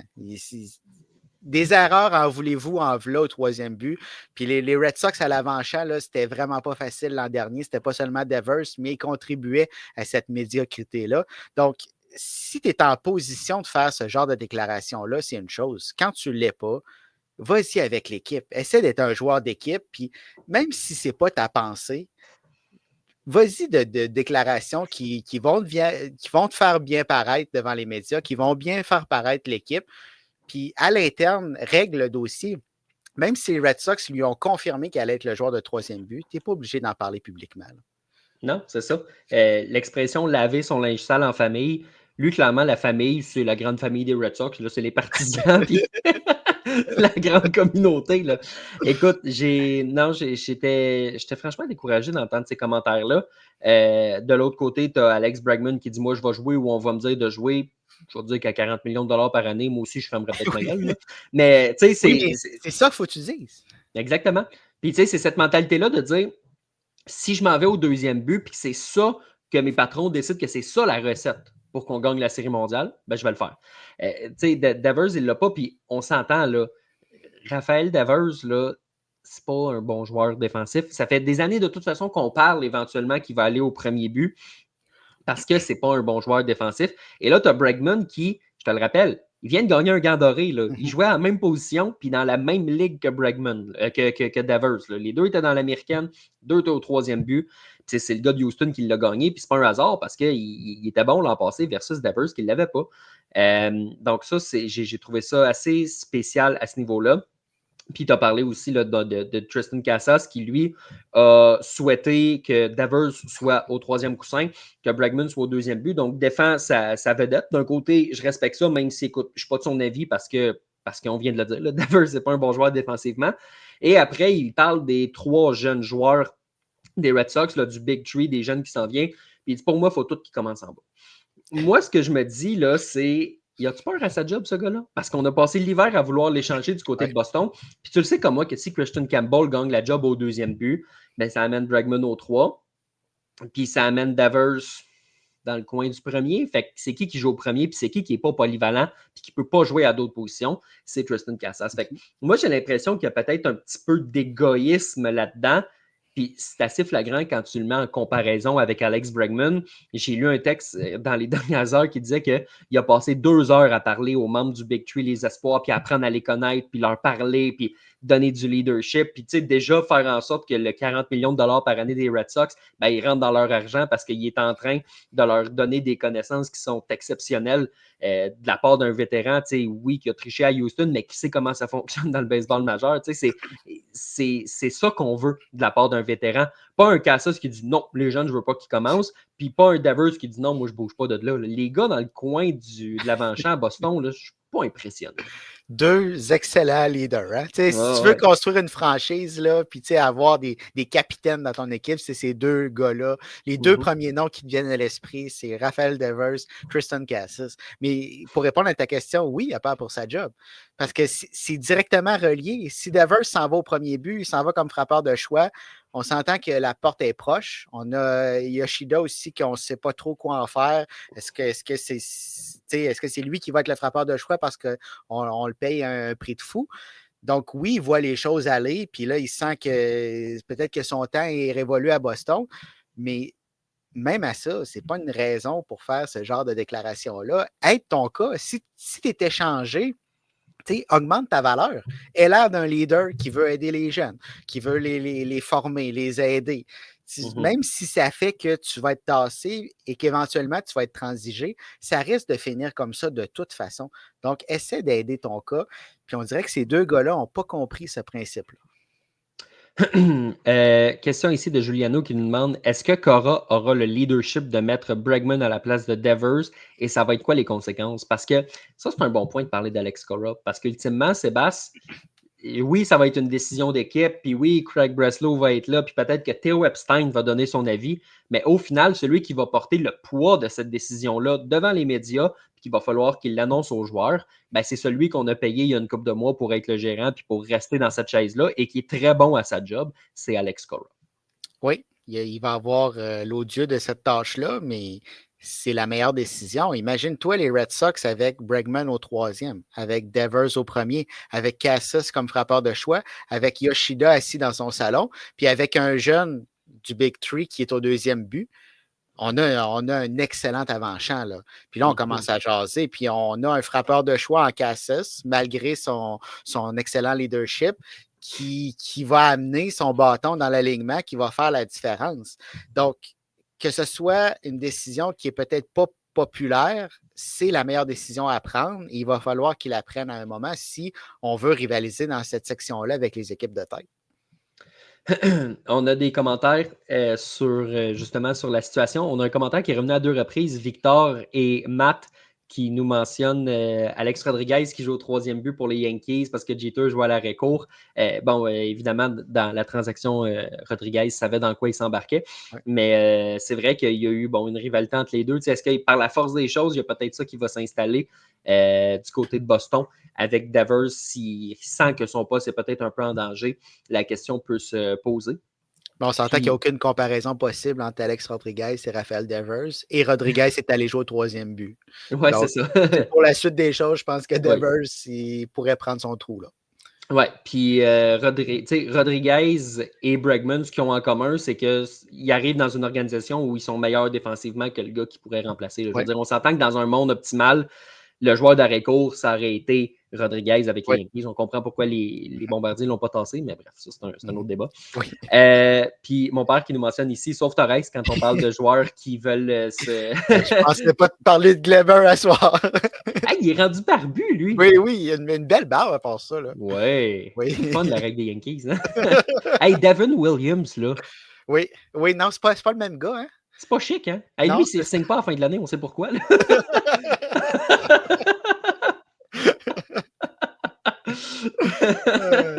Tant qu'il y a une bague, c'est correct. Oui. Oui. Hey, autre joueur aussi qui a finalement accepté un changement de position, Mike Trout. Oui. Enfin, ils ont compris que c'est un excellent joueur de chanson, mais je veux dire, c'est tough jouer aux chansons pour un gars qui est tout le temps blessé. Regarde, je ne sais pas si ça va faire la même chose, là, mais George Springer, ses 2 premières années à Toronto, il était excellent là, quand il était en santé, mais il était blessé un match sur 2. Qu'est-ce qu'on a fait? On l'a tassé dans le champ droit. Dis-moi si je me trompe, je pense qu'il n'est pas allé une fois sur la liste des blessés en 2 ans depuis ce temps-là ou à peu près. C'est tough jouer aux chansons. C'est très, très, très compliqué. Puis j'aime mieux avoir Mike Trout qui joue 130 matchs dans la droite, puis comme frappeur de choix, mettons, que Mike Trout qui joue 30 matchs. Comme ça a été le cas dans la plupart des dernières saisons. Là. Ouais. Mais c'est tous des joueurs qui sont capables de jouer aux chansons, qui sont excellents aux chansons. Ouais. Mais comme tu l'as mentionné, c'est que ça a des répercussions sur le reste de leur jeu. Tu as mentionné George Springer et Ron Judge, c'est la même chose. C'est des gars qui sont beaucoup plus importants au champ droit qu'ils le sont au champ centre parce que ça va provoquer des absences. Puis dans le cas de Trout, on l'a vu, quand il est en santé, si ce n'est pas le meilleur joueur du baseball majeur, c'est pas loin. Mais beaucoup trop d'absences dans les dernières années. Tu devais prendre cette décision-là beaucoup plus tôt dans le processus. On ne l'a pas fait. Mieux vaut tard que jamais. Là, j'ai vraiment hâte de voir un Mike Trout en santé avec beaucoup moins de responsabilités. Si on peut lui donner aussi des départs comme frappeur de choix. On l'a vu là, quand il était là l'an dernier. Là, il frappait des bombes pratiquement tous les jours. Donc, j'ai vraiment hâte de voir si ça va avoir un impact dès cette année sur son jeu. J'ose croire que oui. Il n'y a pas d'autre explication possible au fait que Trout, tu sais, les saisons avant les 5 dernières, peut-être, là, il était toujours là. mais il vient un temps où l'usure fait son œuvre, surtout avec un gabarit comme Mike Trout. Puis là, on était rendu à prendre cette décision-là. Probablement trop tard, mais au moins, on l'a fait. Ben oui, puis il doit avoir mal au dos. Ça fait 10 ans qu'il porte le club sur ses épaules à lui tout seul. Là, Exact. Mais écoute, pour moi, un des seuls avantages que Shohei Ohtani soit parti d'Anaheim, c'est que ça ouvre le poste de frappeur de choix. Ouais. C'est beau d'avoir tassé Mike Trout dans la droite. Excellent début. Puis je te dis pas qu'il ne peut pas aller dépanner une fois de temps en temps au champ centre si t'es mal pris, mais ça ne peut pas être régulier. Puis tant qu'à moi, Sébastien, 30, 35, 40% des matchs, frappeur de choix. 3 matchs sur 5 dans le champ droit, 2 matchs sur 5 comme frappeur de choix. Comme ça, tu l'économises, puis tu peux l'avoir à tous les jours ou à peu près dans ton alignement. Ce serait ça pour moi la solution. Est-ce que les Angels vont le faire? Ça va être à eux de l'imposer parce qu'on s'entend, le Mike Trout, là, c'est un compétiteur. C'est pas Anthony Rendon, ce gars-là, il veut jouer. Puis si on lui dit, t'aimes-tu mieux être frappeur de choix ou voltigeur de centre ou voltigeur de droite, il va te répondre voltigeur de centre à tous les jours de la semaine puis 2 fois le dimanche. C'est un gars qu'il faut que tu freines. C'est comme ça, les grands, il faut que tu les freines. Il faut que les Angels mettent leur culotte et que tu dises, aujourd'hui, t'es frappeur de choix parce qu'on veut t'économiser. Puis si c'est une dégelée, sors-le du match. Il faut que tu économises ce gars-là. C'est la base là, pour les Angels. Exactement. Puis c'est capital. Les Angels, sans Mike Trout, on l'a vu, c'est une catastrophe. Avec Mike Trout, c'est une autre formation. Je ne dis pas que c'est un club de tête. Le pire, c'est que c'est une catastrophe avec Mike Trout, mais c'est pas de sa faute. Oui, exactement. C'est autre chose, mais on voit quelque chose, une étincelle qu'on ne voit pas quand il n'est pas dans l'alignement. Ça devient un petit peu un autre club qui, non, ils ne seront pas aspirants aux grands honneurs, mais quand même, entre moi et toi, tu es à Los Angeles, tu veux-tu aller voir un match avec Mike Trout sur le terrain ou sans Mike Trout dans l'alignement? C'est sûr que tu veux le voir évoluer. Donc, ça va amener une certaine effervescence qui va se transposer sur le terrain. Puis, rendu là, tout peut arriver. Ça va amener quelque chose de bon dans cet alignement-là. Les Angels avec Mike Trout, c'est un club qui... On ne sera pas... Peu importe avec les acquisitions qu'on a fait, on a quand même connu un bon hiver du côté de Los Angeles. On ne sera pas dans les équipes de tête, mais si tu veux au moins aspirer à passer au prochain niveau, ça te prend Mike Trout. Sébastien, sur ce, je veux qu'on passe à la période de questions. On en a quelques-unes en attente.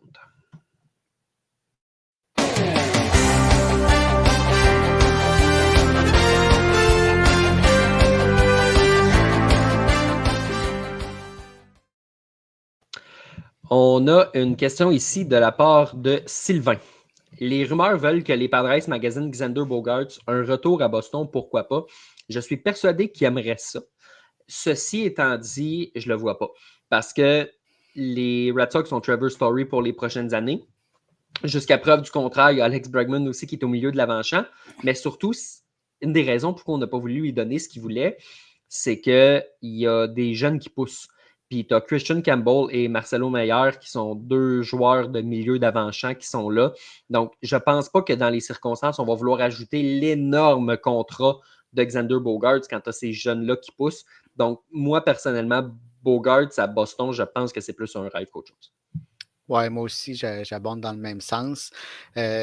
Oui, Trevor Story est à l'arrêt-court, mais est toujours blessé. Mais quand même, Xander Bogaerts, ce n'est pas nécessairement un très bon joueur défensif à l'arrêt-court. Tu as des jeunes qui poussent, comme tu l'as mentionné. On est beaucoup plus en voiture avec les jeunes qui vont arriver qu'avec un Xander Bogaerts au poste d'arrêt-court. Puis si par miracle, on a un Trevor Story qui est en santé, il n'y aura pas de place pour Xander. Eh boy, tu demandes des miracles, toi? Ben, des fois que ça arrive. En santé? Ouais, ça, c'est comme Giancarlo Stanton, là. Ouais. Hey, pauvre gars, les deux coudes en ce moment, hein, Stanton? Oui, mais puis comment il s'est fait ça? Je comprends pas. Là, j'ai vu un texte dans The Athletic qui disait que c'est parce qu'il s'élance juste trop fort. C'est sûr qu'en série, il s'était lancé, ça on va y donner. Là. Ah, il s'était lancé. Oui, il a transporté les Yankees, mais qui a encore mal au coude rendu au mois de février. C'est particulier. Ça fait très Giancarlo Stanton.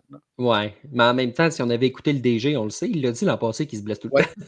Il va peut-être leur dire encore cette année. Moi, je pense qu'il va fermer sa gueule et qu'il a pris sa leçon.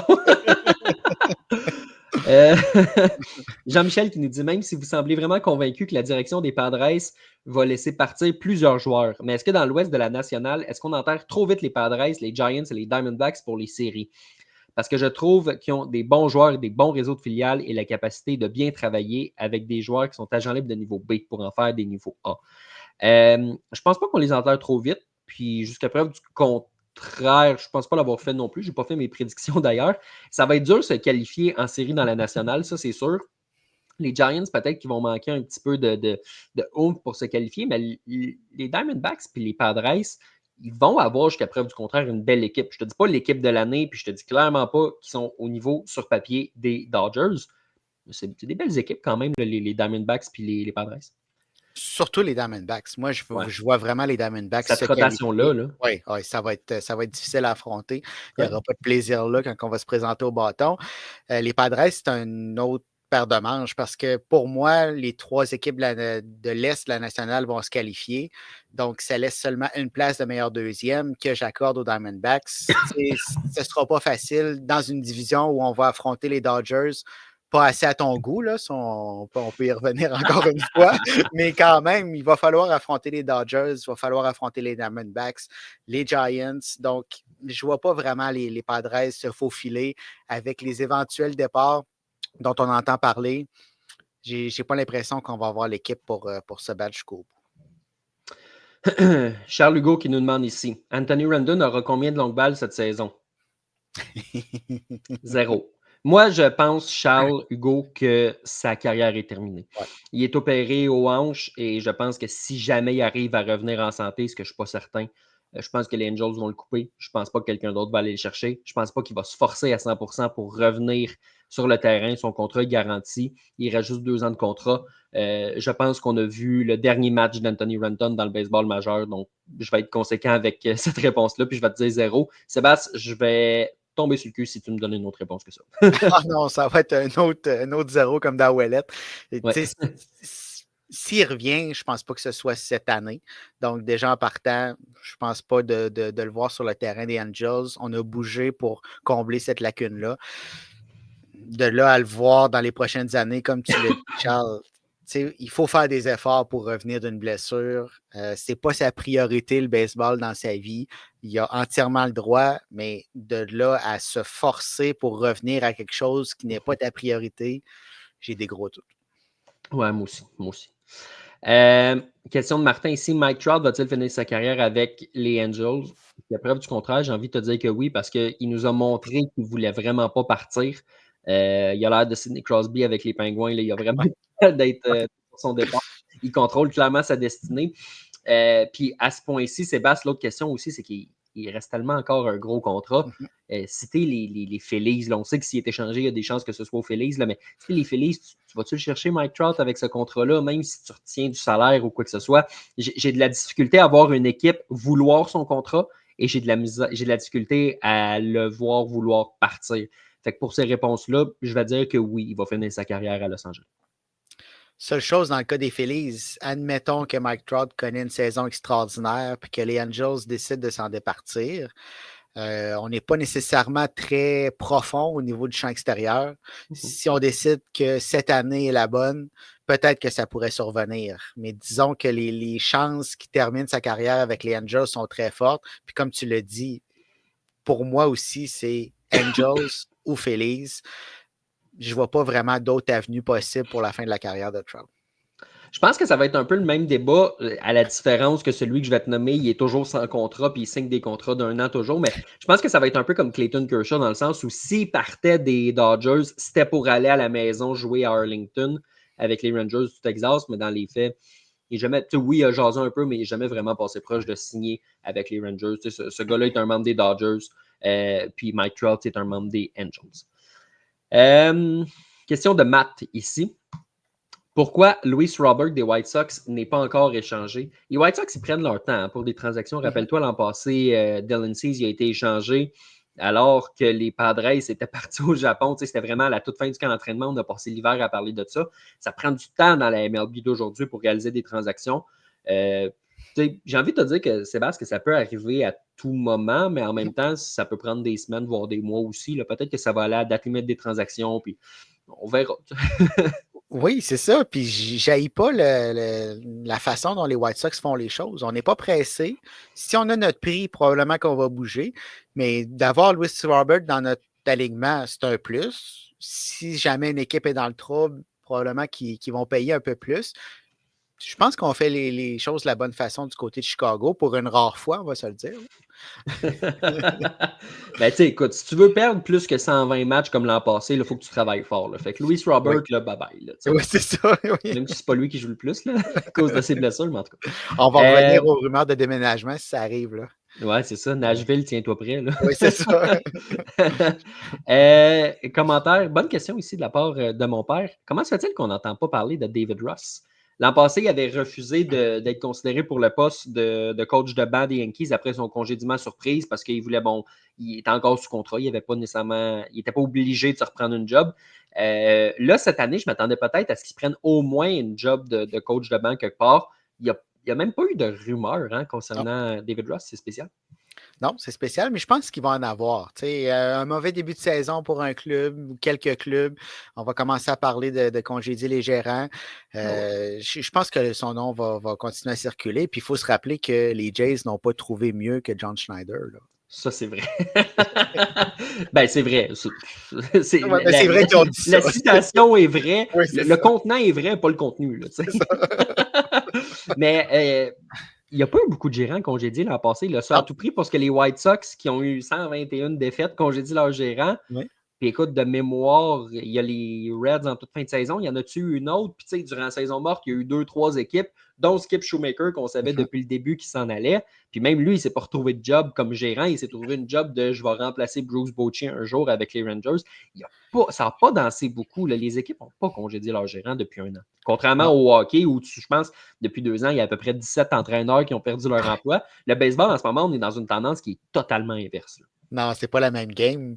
Mais par contre, étant donné qu'il n'y en a pas eu tant que ça dernièrement, je pense que ça va arriver à un moment où il va en avoir peut-être plusieurs dans les mêmes mois, mêmes semaines, là, où les équipes vont se dire finalement, bon, peut-être que ce n'est pas l'homme de la situation, puis on va faire un mouvement de personnel.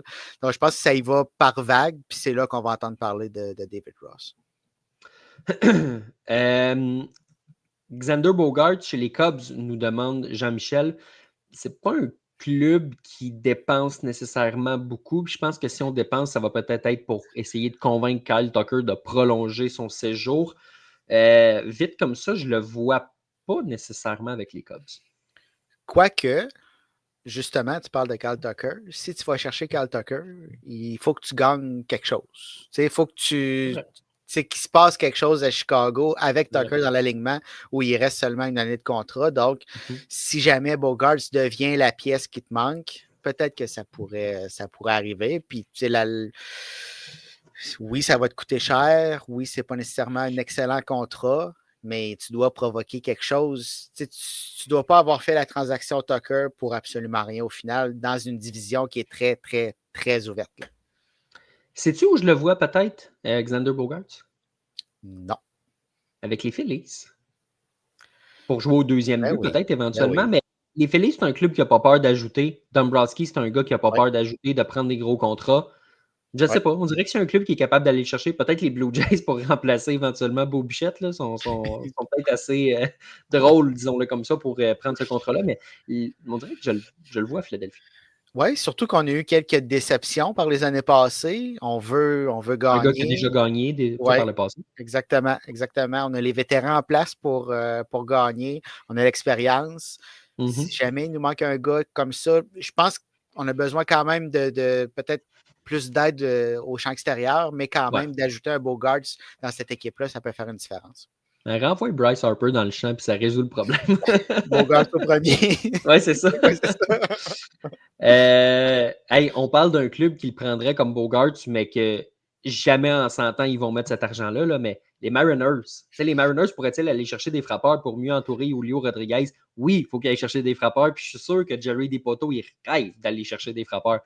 Mais le problème, c'est qu'ils ont, j'allais dire, ils n'ont pas d'argent. C'est sûr qu'ils ont l'argent. Ils ne veulent pas mettre l'argent sur leur alignement. Là. Le fameux 54% de victoire, là, c'est en train de les hanter, cette histoire-là, mais ce n'est pas un club qui veut mettre de l'argent. tantôt, tu parlais des Nationals pour Pete Alonso, ça aurait été le fun. Les Mariners, ça aurait été parfait, mais ces gars-là sont trop chers pour les Mariners. Il faut qu'ils aillent chercher des gars comme Randy Arozarena puis des gars qui gagnent des salaires beaucoup moindres pour essayer de combler. Là. C'est dommage parce que tu donnes une bonne attaque à cette équipe-là qui a probablement la meilleure rotation du baseball majeur. Puis je dis probablement, je vais enlever le mot probablement. Oh, oui. Tu leur donnes une bonne attaque, là, c'est un club que tu ne veux pas affronter en séries éliminatoires. Mais c'est exactement ça le problème.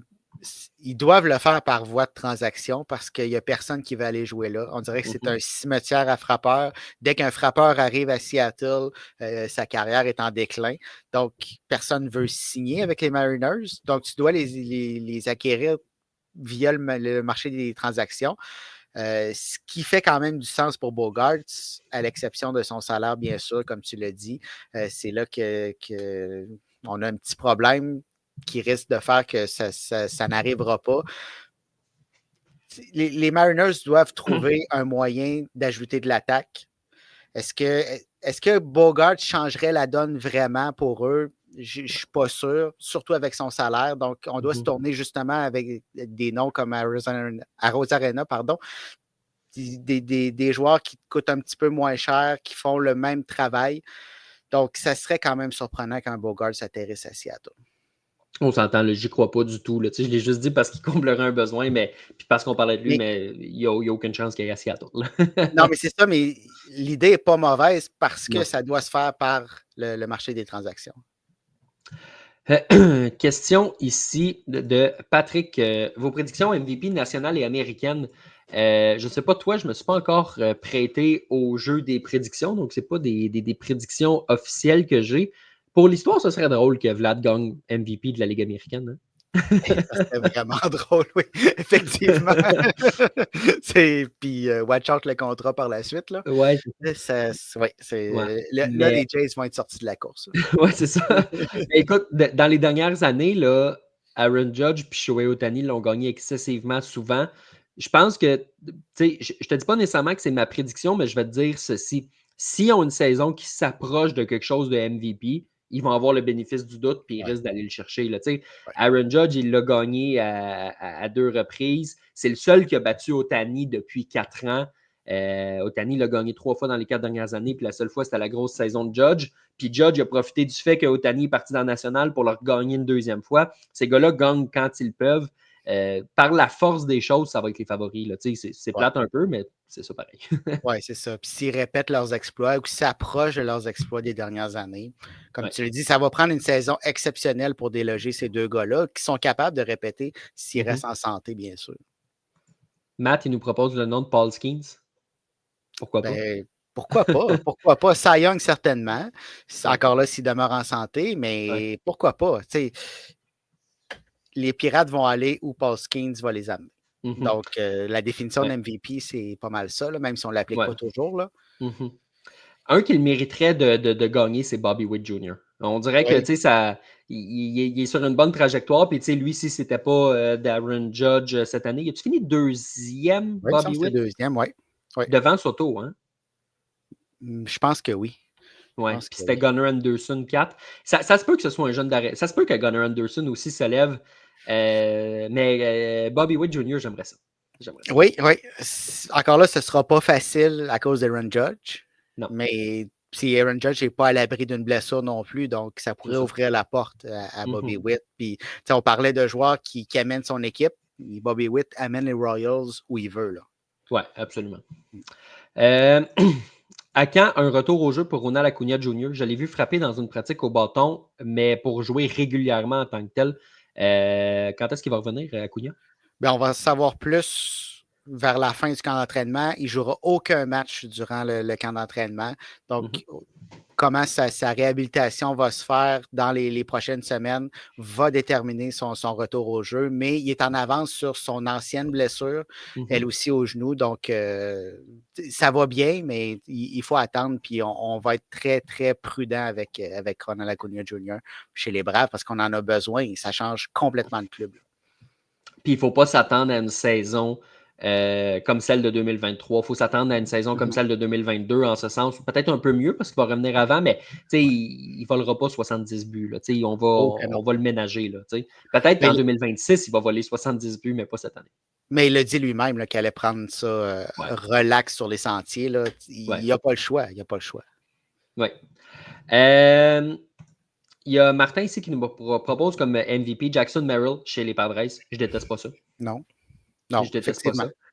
Très haut potentiel. Est-ce qu'il va concrétiser ce potentiel-là? Je ne le sais pas, mais c'est quel joueur de balle. Oui. C'est de faire cette transition-là à champ centre aussi. Il n'avait jamais joué dans le champ avant, il n'avait jamais joué au-dessus du 2A. Ça a été vraiment. On a parlé de Paul Skeens, là, mais lui, Jackson Chourio, on a été gâtés en recrue l'an passé. Il y a Jean-Michel qui nous parle ici de Bobby Witt aussi, Patrick aussi. C'est un nom qui revient. Là. Il va finir par l'avoir, ça, il n'y a aucun doute. Oui, je pense que oui. Martin nous demande Ohtani, combien de matchs comme lanceur? Reviendra pas avant le mois de mai. J'ai envie de te dire une vingtaine de matchs, pas plus. Oui, probablement dans une rotation à 6 pour débuter. Donc, tu sais, on parlait d'être prudent. On va être prudent avec Ohtani. Donc, puis tu sais, on s'entend, il n'y a aucun stress chez les Dodgers. Là. On va prendre ce qu'il est capable de nous donner. Puis tout ce qu'on veut, c'est l'avoir en séries éliminatoires. Donc, on va faire tout en notre pouvoir pour que ça arrive. Fait que, tu sais, le nombre de départs comme tel, je ne pense pas qu'on accorde l'importance chez les Dodgers. On va accorder de l'importance à sa progression vers la fin de la saison. Sa meilleure valeur est au bâton. Puis selon le propriétaire, sa meilleure valeur est dans les coffres de l'équipe. Exactement. Surtout qu'on a 82 lanceurs dans la rotation. Oui, c'est ça. Moi, je pense que le lanceur, c'est plus pour le contenter qu'autre chose parce qu'on n'en a pas peut-être que ce sera plus vrai puis qu'en juillet, on va en avoir besoin. Mais en ce moment, on n'a pas besoin de Shohei Ohtani comme lanceur. C'est du bonus. Je pense quand même qu'on a toujours besoin de Shohei Ohtani, même au monticule, là, mais je comprends ton point. Oui, j'ai peut-être exagéré un peu. Non, c'est sûr que il faut que tu fasses la part des choses entre ses performances au bâton quand il ne lance pas, puis ses performances au bâton quand il va devoir lancer de façon régulière. Là. On va perdre un petit peu de bâton puis de vol de but aussi. Il faut considérer ça. C'est ça.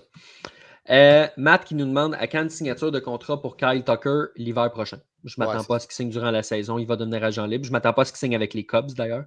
Je pense que ça va attendre à l'hiver prochain. Je pense que je suis au même point que toi. Là. Il va tester l'autonomie. Puis je rajouterais à quand une signature de Vladimir Guerrero. Ah non, ça, on en a parlé. Ouais, c'est ça. Écoute, les 45 premières minutes du show, c'était pas mal ça.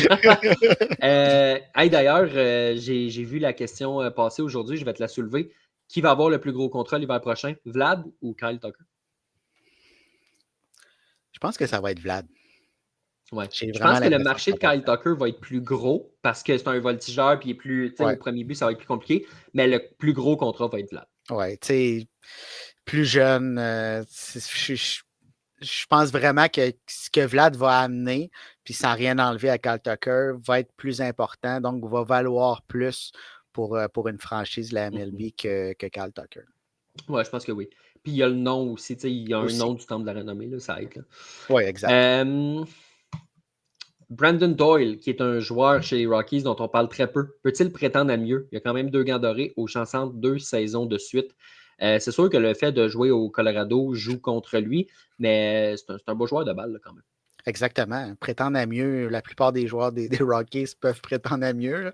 Sauf Chris Bryant. Oui, exactement. L'an dernier, par pur hasard, j'ai quand même regardé plusieurs matchs des Rockies qui avaient. Ça allait dessus? Oui, mais ça tombait de même. Ils affrontaient des clubs que c'était intéressant.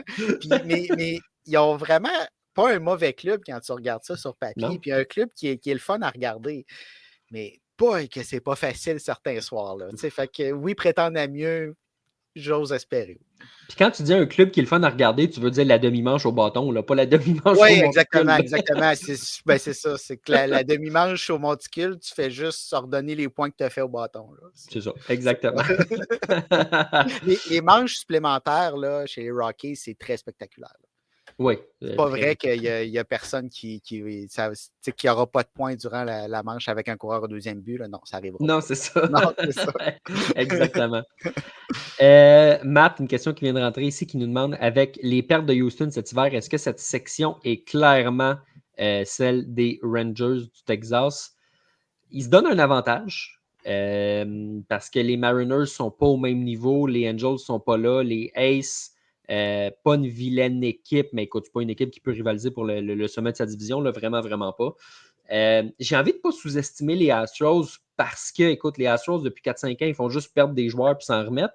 Mais les Rangers, si ça se règle avec leur contrat de télé puis qu'ils se remettent à ajouter des joueurs, les Rangers sont passés un petit peu sous le radar, mais ils ont eu quand même une belle saison morte malgré tout. Si on se met à ajouter des joueurs comme ça durant la saison, puis que tout le monde roule à son plein potentiel, puis que Corey Seager est en santé, ça peut être une équipe clairement qui peut gagner sa division. Oui, certainement. Je ne leur donne pas clairement, comme dans la question, la division, mais je pense qu'elle leur appartient. S'ils font ce qu'ils ont à faire, ils vont terminer au premier rang. Les Astros ne pourront pas se permettre d'avoir un début de saison comme l'an dernier. Là. Par miracle, on a réussi à revenir dans cette course-là, entre autres en raison des contre-performances des équipes de tête qui étaient au début de la campagne. Mais pour moi, les Rangers ont une meilleure équipe. Donc, s'ils performent à la hauteur de leur talent, ils vont terminer au premier rang. Mais il ne faut pas sous-estimer l'expérience de ces Astros-là. Même si José Altuve va être dans la gauche, quand même, ils vont trouver un moyen d'être là jusqu'à la fin. Ouais, mais écoute, le gérant l'a dit, il a le bras pour jouer là. Oui, le bras. Est-ce qu'il y a le gant aussi? Ben, il y a celui d'Alvarez, fait qu'il y a tout un gant. Là. Oui. Faut savoir s'en servir, par contre. Oui, c'est ça. Oui. Sébastien, on est au bout de nos questions. Donc, merci à tout le monde encore une fois pour l'interaction là, depuis le début, depuis quelques mois en fait, mais principalement depuis le début de l'année 2025. L'interaction est vraiment au rendez-vous. On est content parce que c'est pour ça qu'on avait choisi ce format-là. Je trouve que ça dynamise le podcast puis ça nous amène à des endroits où on n'aurait pas été normalement si on avait juste fait un plan de match à deux. Donc, merci pour cette implication-là. Pour ceux qui nous écoutaient en live sur Facebook, sur Twitter ou sur YouTube les mercredis à 20h. Et sinon, Sébastien, ceux qui nous écoutent en ce moment doivent savoir comment nous trouver, mais je pense que ça vaut la peine de rappeler quand même où aller nous chercher. On va le répéter, bien sûr. On va être présent sur toutes les plateformes où on est présentement en direct. On va placer l'épisode qu'on vient d'enregistrer et sur toutes les bonnes plateformes de podcast. Vous allez trouver cet épisode-là sur notre site web passionmlb.com en compagnie de tous les articles qu'on publie à chaque jour sur l'actualité du baseball majeur. Donc, on vous invite à nous suivre. C'est une belle période dans l'année, les camps d'entraînement. On est là pour couvrir ce qui se passe avec toute notre équipe chez Passion MLB. Puis, on vous invite à lire notre série Portrait qui revient à chaque année. Portrait 2025 cette année. On a été original sur le titre. Je pense que l'an prochain, j'ai une idée pour l'an prochain, ça va s'appeler Portrait 2026. Ben, regarde, je vais y penser. Ça me laisse un an pour y penser, puis je te reviens. OK, excellent. Je me mets une note. Fait qu'on vous invite à lire un portrait d'une équipe par jour. Puis ce qui est le fun, c'est que quand la série Portrait commence, c'est que la saison approche. Ouais. Donc, prévoyez vos voyages de balle, faites ce que vous voulez, mais consommez du baseball puis venez le faire chez Passion MLB. Donc, merci. Merci à tout le monde d'avoir été là. Puis nous, on se dit à la semaine prochaine.